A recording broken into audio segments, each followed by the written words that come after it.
any change to James Cook. Like that's, and I went back to that well a couple of times. And let me put this to you.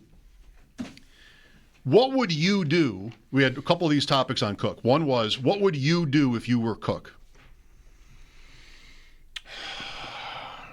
Well, I raised the point about the timeline of the HBO, the Hard Knocks thing with Sal an hour ago, because you might guess this. I think I said as much. My thinking is, if you want to try to make hearts and minds, right? Are you trying to get people on your side? Again, how much that matters in reality, I don't know. It doesn't have to mean nothing. I don't think it means more than a little, but still, you might want to make a point. And if they're going to be there filming the start of camp, and the first episode comes out almost 2 weeks into camp, I don't know, maybe you wait out, you hold in until they're done filming for that first episode, and you're holding in there. You're there, but they're going to show you sitting sullenly off in the corner, or, standing at the practice field in sweatpants while your teammates are out there working, and the narrator's going to be telling us about what his demands are thought to be and what Delvin Cook went through, his older brother, and whatever. If I'm Cook and I want to make a point, I might want to use that vehicle to help make it. Does it work? I don't know. That's what I'm saying. I don't know how impactful it ends up being, but he has very little other than just not playing at all, which I just do not think is realistic. I think even in this scenario where he withholds his services for a week or two, he eventually just gets up and running and plays the season without a contract, because that's the only move he has. He doesn't have any leverage, but he does have the media and a TV show that's going to be rolling, and sure, the Bills can put the kibosh on things that they don't want out there necessarily. To some extent, there is some editorial credence given to the team. So, like, how, telling it'll end up being remains to be seen as well. But I'm just thinking Cook might want to use that opportunity to at least try to make a point. And in the end, I think that ends up not meaning a lot, but I could see him wanting to at least try. I mean, he didn't make any point at all at minicamp other than being a good team guy. He showed up. He felt a responsibility. He said as much. He also said he didn't want to get fined, which is another reason why I'd be stunned if he's not here. Although that with the cameras here, maybe that's I don't know. Like, he's not around, and that's a storyline in and of itself. Maybe that makes it worth paying the fine for a few days. I don't know. I just think when I thought about Hard Knocks and the start date and saw a video of them unloading the equipment to St. John Fisher to get ready, is that maybe Cook will try to use that as a platform. So, and I hadn't been thinking about him doing anything other than showing up and practicing. But now I feel like the hold-in is a little more realistic, and it's mostly, for me, springing from the Hard Knocks element. Yeah, that is an interesting wrinkle. I feel like these shows are close enough to being team infomercials that I would think it would be tough for him to gain, fans on this subject, to win points by not playing. I mean, the Bills are a happy team. Mm-hmm. Allen is the MVP. Allen is a superstar. And this show is going to be a lot about him. It'll be about his marriage. It'll be about winning the MVP award, golf tournaments, celebrity golf tournaments. Like, he's living the life. And who's close to Allen on this team as far as, like, mass appeal? Nobody. Like, the Bills are about him. So you're going to have Josh Allen in a ball cap, smiling and walking around, and they'll be reliving his amazing offseason, putting the perspective on what happened last year in Kansas City and how that's been the story. This team's fate has been decided by the Chiefs so often. Like, that's, I think, your show.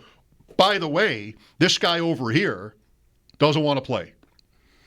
Has a contract, doesn't want to play. I mean, nobody's going to say it like that.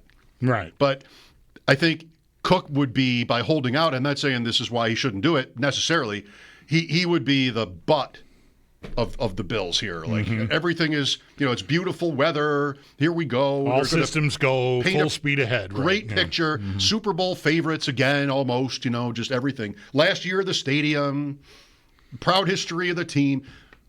This guy, though, doesn't want to play. I think I wouldn't come at all if that was my decision.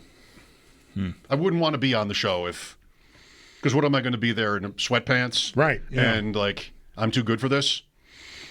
I haven't thought a lot about Hard Knocks as a variable. Yeah, I mean, I've landed on this, so I mean, I'll just run with it for a while. I hear what you're saying, but it is an opportunity for the player to get that story. Now, again, how much control, how objectively HBO is going to tell that story with the Bills' input, whispering in their ears. Again, I don't know, but. If he's not there, then it's merely mentioned that he's not there. If he is there, they can talk to him. They can get his side of the story. They can show him standing sullenly watching practice. And I don't think he wins over tons of people, but it is just an opportunity to make the stand more public. A lot of people that aren't paying attention to James Cook's offseason may learn when they turn on Hard Knocks. Because I don't think, you have to be a hardcore football fan to watch that show. I would think casuals get pulled into that just as easily. Maybe people out there don't even know that he's mad about his contract, or at least perceived to be mad about his contract. And so it's an opportunity for him to get that story out there. Right. We don't even know if he's mad about his contract. But if he's not there at all, I don't want to say it's an afterthought. I mean, he scored 16 touchdowns on the ground last year for this team. He's going to get mentioned if he's not there, but it feels to me like it'd be in passing, whereas there could be a whole episode about him if he's there but not participating. So I'm sort of maybe expecting. That's always been like my second most likely scenario is that he holds in. My first was that he shows up and just does everything. I guess it's also where I want to say it doesn't have to matter, but if there's no Hard Knocks, it's. Sal is out there. The fans are out there, but that's kind of as far as it goes. We're not telling Allen's and the Bills' story on a national platform without that show. And I just think this is the part of the principled athlete who knows how many different ways the NFL owns their services. Here's Jerry Jones today. Why aren't we paying Micah Parsons? Well, he did get hurt. Well, how did he get hurt? I mean, playing for your team. That's right.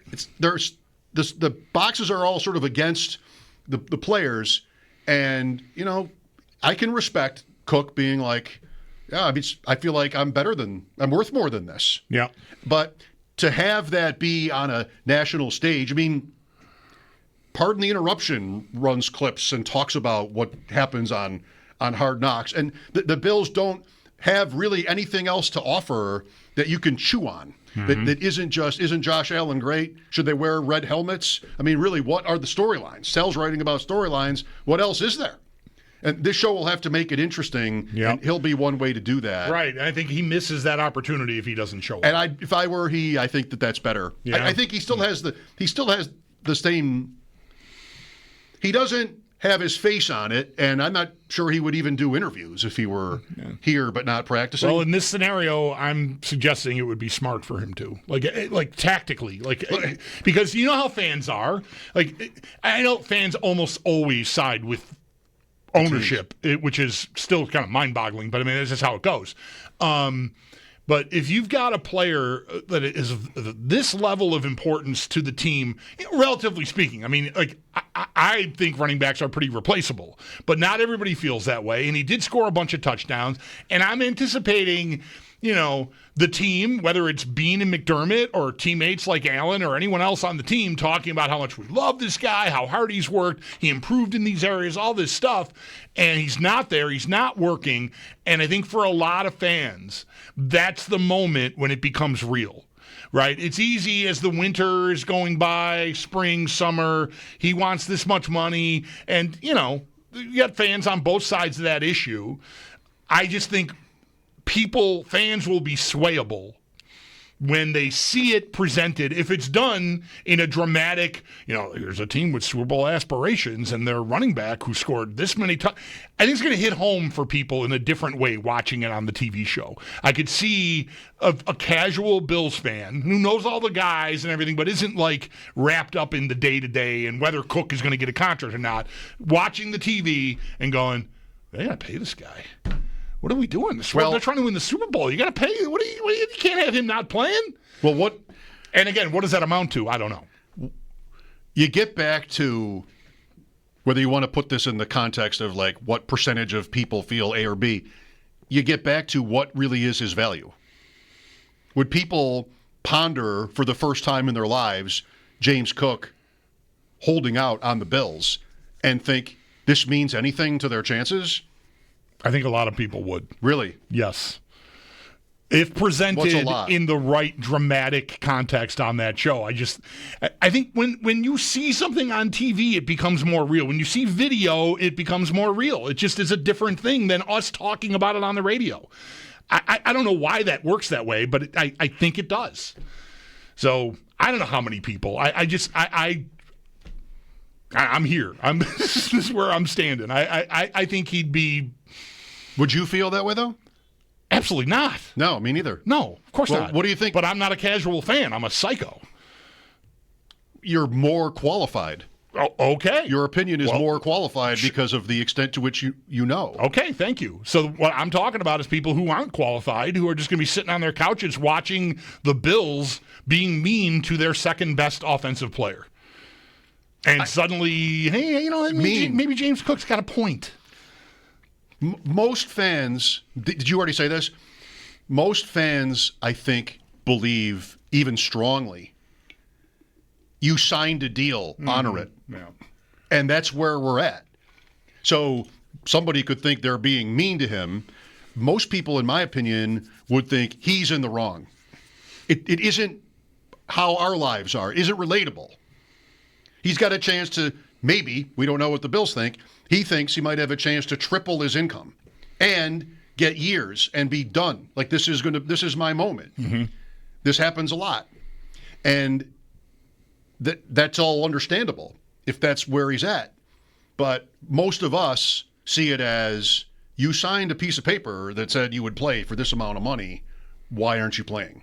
And would resent him. I think if it's without Hard Knocks, it's still mostly a local story. Yes, that's all I'm saying. It's on Channel 2. It becomes a national story to a larger extent. Again, like football media has been reporting on whatever James Cook has been tweeting and stuff. But yeah, it's a chance for him to plant a flag and try to get some people on his side. I don't know how successful it'll be, but to me, if you're going to run this race like he has already, it's at least worth trying that. I think you have to. I said last week, I think he's just sort of weak if he doesn't at least skip one practice. Right. I mean, what was it all about? It should maybe also be mentioned, when Sal was on with us earlier talking about Cook, he was like, we had him here for that press conference during minicamp, and I didn't really understand what his position was. He didn't exactly make it obvious, make it clear. Not everybody's good in that setting, explaining what their principles are and why they're doing what they're doing. Sal seemed to come off as confused by Cook when he had that chance most recently. So maybe Cook does. That's why I say maybe he doesn't even know what he wants or what he's willing to do to get his contract. Well, I just think you get like a 5 or 6 minute piece of that show that is teammates talking about what a good guy and hard worker he is and how important he is to the team. And while they're talking, they're showing highlights of him running away from dudes in Miami and springboarding off his one wrist into the end zone in Kansas City in the AFC title game. And then there's a clip of him talking about how he just wants to be paid what he thinks he's worth, commensurate with the rest of the league or whatever. And I think there are fans out there that could be swayed by that. That's all I'm saying. And I don't know how impactful that ends up being. Like, do the Bills care about that? If some of their fans are watching the TV show feeling sympathy maybe for the first time for James Cook, maybe they don't care at all. But if I'm Cook, I think I want the TV show. Like, I've gone well, I don't even know what it means to say have gone this far. He hasn't really done anything. He hasn't gone He tweeted. anywhere. That's it. That's all he ever did. But I don't know. If you want to make your point, there's a stage being prepared for you, is all I'm saying. And maybe take it. Well, that was one question.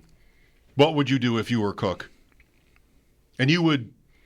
I think I would push a little bit. I would show up and I would hope that somewhere within the production of the show, I get a sympathetic few minutes that could change, get some people on his side, so to speak. Another question we did was, what do you think the Bills want? Like, what is their best case scenario?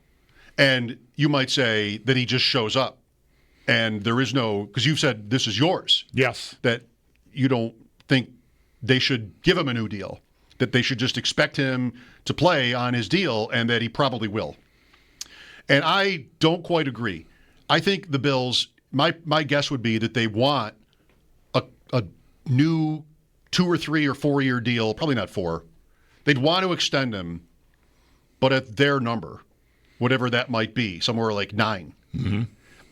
I feel like the Bills would want to do that. They're almost always in this situation, they have made that move. They have kept their guys in. Knox. I mean, guys when it wasn't even necessarily needed, except for older guys. Hyde and Poyer ran out, but the guys like off their rookie deals, this is what the Bills do, is they find common ground, and in this case, they have not yet. But that's to assume that they want that from Cook, and I'm not sure I'm right. They might not want to do anything. I'm